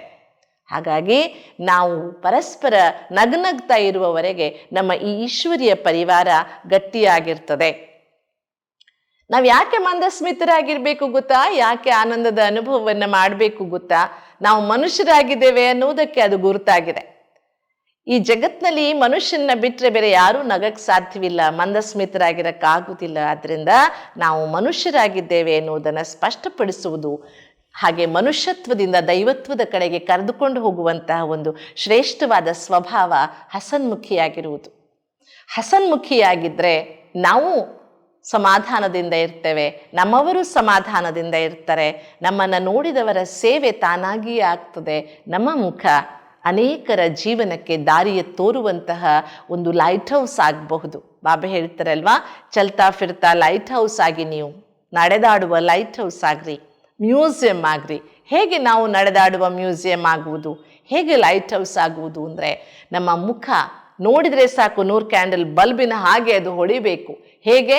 ಪೌಡರಿಂದ, ಮೇಕಪ್ಪಿಂದ ಅಲ್ಲ, ನಮ್ಮ ಮನಸ್ಸಿನಲ್ಲಿ ಮೂಡುವ ಖುಷಿ ಮುಖದ ಮೇಲೆ ವ್ಯಕ್ತವಾದಾಗ, ಎಂಥ ಕಷ್ಟಗಳ ಮಧ್ಯೆಯೂ ನಾವು ಮಂದಸ್ಮಿತರಾಗಿರುವುದನ್ನು ಅಭ್ಯಾಸ ಮಾಡಿಕೊಂಡಾಗ ನಮ್ಮ ಒಡನಾಟದಲ್ಲಿ ಬರುವ ಜನಕ್ಕೆ ತಾನಾಗಿಯೇ ಪ್ರಶ್ನೆ ಬರ್ತದೆ, ಇವ್ರಿಗೆ ಕಲಿಸೋವನು ಯಾರು ಅಂತ ಅಲ್ವಾ? ಹೇಗೆ ನೋಡಿ, ಒಂದು ಕೆಟ್ಟು ಹೋದ ಮಗುವನ್ನು ನೋಡಿದಾಗ ಯಾರ ಮಗ ಅಪ್ಪ ಇವನು, ಇವರಪ್ಪ ಯಾರು ಅಂತ ಹೇಗೆ ಅವನ ಎಲ್ಲ ಫೇಲ್ಯೂರ್ಸ್ಗೆ ಅಥವಾ ಅವನ ಎಲ್ಲ ತಪ್ಪು ಕೆಲಸಗಳಿಗೆ ಅಪ್ಪನನ್ನು ಹೊಣೆಯನ್ನಾಗಿ ಮಾಡ್ತಾರೆಯೋ, ಹಾಗೆ ಒಳ್ಳೆಯ ಮಕ್ಕಳನ್ನು ನೋಡಿದಾಗಲೂ ಸಹ ಎಷ್ಟು ಚೆನ್ನಾಗಿ ಅಪ್ಪನ ಹೆಸರನ್ನು ಪ್ರಸಿದ್ಧ ಮಾಡ್ತಿದ್ದಾನೆ ನೋಡು ಅಂತ ಹೇಳ್ತಾರೆ. ಸಂಗಮ ಯುಗದಲ್ಲಿ ಶಿವಬಾಬಾ ನಮಗೆ ಹೇಳ್ತಾರೆ, ಸನ್ ಶೋಸ್ ಫಾದರ್ ಅಂತ. ನಮ್ಮ ಮೂಲಕ ಶಿವಬಾಬರವರ ಪ್ರತ್ಯಕ್ಷತೆಯಾಗಬೇಕಾಗಿದೆ. ಕೇವಲ ಶಬ್ದಗಳಿಂದ ನಾವು ಶಿವಬಾಬರವರನ್ನು ಪ್ರತ್ಯಕ್ಷ ಮಾಡೋಕ್ಕಾಗಲ್ಲ. ಕೇವಲ ಸೇವಾ ಸಾಧನಗಳಿಂದ ಶಿವಬಾಬರವರ ಪ್ರತ್ಯಕ್ಷತೆಯಾಗೋದಕ್ಕಾಗೋದಿಲ್ಲ. ಪರಮಾತ್ಮ ಪ್ರತ್ಯಕ್ಷತೆಗೆ ನಮ್ಮ ವ್ಯವಹಾರ ಅತಿ ಅವಶ್ಯಕ. ಆ ವ್ಯವಹಾರದಲ್ಲಿ ಎಂಥ ಪರಿಸ್ಥಿತಿಯಲ್ಲಿಯೂ ಅಚಲವಾಗಿ ನಗುತ್ತಾ ಸಮಾಧಾನದಿಂದ ಹಸನ್ಮುಖರಾಗಿರುವಂತಹ ವ್ಯಕ್ತಿತ್ವವನ್ನು ರೂಢಿಸಿಕೊಳ್ಳುವುದಕ್ಕೆ ನಾವು ಆತ್ಮನ ಅನಾದಿ ಸ್ವರೂಪವಾದ ಆನಂದ ಸ್ವರೂಪದ ಹಸನ್ಮುಖದ, ಏಕೆಂದರೆ ಆತ್ಮನ ಸ್ವರೂಪ ಆನಂದ ಸ್ವರೂಪ. ಆತ್ಮ ಜೀವಾತ್ಮನಾದಾಗ, ಸಂಗಮ ಯುಗದಲ್ಲಿ ಬ್ರಾಹ್ಮಣ ಆತ್ಮನಾದಾಗ ಆನಂದ ಸ್ವರೂಪದ ಅಭಿವ್ಯಕ್ತಿ ಮಂದಹಾಸವಾಗಿ, ಮುಗುಳ್ನಗೆಯಾಗಿ, ಹಸನ್ಮುಖವಾಗಿ ನಮ್ಮನ್ನು ಪ್ರತ್ಯಕ್ಷ ಮಾಡುತ್ತೆ. ಅದರ ಮೂಲಕ ನಾವು ನಮ್ಮ ನೋವುಗಳನ್ನು ಮರೆಯಬಹುದು. ಅದರ ಮೂಲಕ ಅನೇಕರ ನೋವಿಗೆ ನಾವು ಮದ್ದಾಗಬಹುದು. ಆದ್ದರಿಂದ ತುಂಬ ಅಗತ್ಯವಾಗಿ ನಾವೆಲ್ಲ ಸಂಗಮ ಯುಗದಲ್ಲಿ ಆತ್ಮನ ಈ ಆನಂದ ಸ್ವರೂಪದ ಅಭಿವ್ಯಕ್ತಿಯನ್ನು ಮಂದಹಾಸದ ಮೂಲಕ ಪ್ರಕಟಗೊಳಿಸೋಣ. ಒಂದು ಮಾತು ನೆನಪಿಟ್ಕೊಳ್ಳಿ, ಎಲ್ಲಿ ತನಕ ಆತ್ಮನ ಈ ಎಲ್ಲ 7 ಸ್ವಧರ್ಮಗಳನ್ನು ಈ ರೀತಿಯಾಗಿ ನಾವು ಚೆನ್ನಾಗಿ ಮನನ ಮಾಡಿ ಮಂಥನ ಮಾಡಿ ಆನಂದಿಸುವುದಿಲ್ಲ, ಅನುಭವಿಸುವುದಿಲ್ಲ, ಅಲ್ಲಿಯ ತನಕ ನಮಗೆ ಈಶ್ವರೀಯ ಆನಂದ, ಈಶ್ವರ ಪ್ರಾಪ್ತಿ, ಬಾಪ್ ಮಿಲಾ ಸಬ್ ಕುಚ್ ಮಿಲಾ ಇದು ಸಹ ಅನುಭವ ಆಗುವುದಿಲ್ಲ. ಅದು ಕೇವಲ ಶಬ್ದವಾಗಿರ್ತದೆ. ಅದಕ್ಕಾಗಿ ಪ್ರತಿದಿನ ಒಂದು ದಿನಚರಿ ಮಾಡಿಕೊಳ್ಳೋಣ. ಸೋಮವಾರ ಒಂದು ಸ್ವರೂಪ. ಹಾಗೆ ನೋಡಿದ್ರೆ ಮಧುಬನದಿಂದ ನಮಗಿವೆಲ್ಲ ಪಟ್ಟಿಗಳು ಸಿಕ್ಕಿದೆ, ಪುಸ್ತಕಗಳು ಲಭ್ಯವಿದೆ. ಯಾವ ದಿನ ಯಾವ ಸ್ವಮಾನದ ಅಭ್ಯಾಸ ಮಾಡಬೇಕು ಅದನ್ನು ನಾವು ಪ್ರಾಕ್ಟಿಕಲ್ನಲ್ಲಿ ಅಪ್ಲೈ ಮಾಡಿಕೊಳ್ತಾ ಒಂದೊಂದೇ ಸ್ವಮಾನವನ್ನು, ಸ್ವಧರ್ಮವನ್ನು ಆನಂದಿಸ್ತಾ ಮೂಲ ಆತ್ಮಾನುಭೂತಿಯ ಅಭ್ಯಾಸದೊಂದಿಗೆ ಸಂಗಮ ಯುಗದಲ್ಲಿ ಈಶ್ವರನ ಒಡನಾಟದ ಅವಿನಾಶಿ ಸಂಬಂಧದ ಪ್ರಾಪ್ತಿಯ ಆನಂದವನ್ನು ನೂರ್ಮಡಿಗೊಳಿಸ್ಕೊಳ್ಳೋಣ ಅಲ್ವಾ? ಓಂ ಶಾಂತಿ.